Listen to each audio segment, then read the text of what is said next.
वहाँ के छोटे गांव में एक पुराने हवेली में एक अजीब सी कहानी बसी थी। हवेली का नाम था भूतिया हवेली। लोग कहते थे कि वहाँ रात को अजीबोगरीब आवाजें आती हैं और कई बार उन्होंने भूतों को भी देखा है। एक बार एक युवक नाम था विक्रम, उसने सुना कि भूतिया हवेली में कोई खजाना है। उसने तय किया कि वह खजाना ढूंढेगा। रात के समय जब सब लोग सो गए, विक्रम ने हवेली की ओर रुख किया। हवेली के अंदर का माहौल अजीब और डरावना था। विक्रम ने अपनी टॉर्च की रोशनी में चलते हुए खोजना शुरू किया। वह उन्हीं कमरों को खोज रहा था जहां खजाना हो सकता था। एक कमरे में विक्रम ने एक पुरानी किताब ढूंढी और जब वह उसे खोला तो वह एक खास मानवता की कहानी पढ़ा।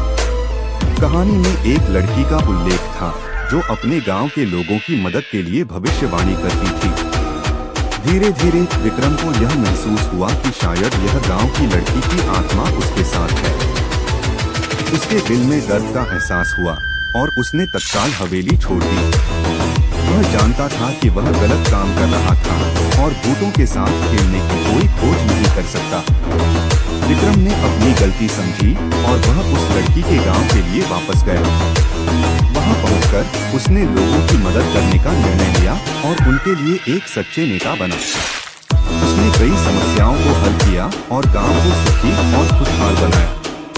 विक्रम की यह बदलाव की कहानी गांव में फैल गई और लोगों ने उसे एक महान आदमी के रूप में स्वीकार किया।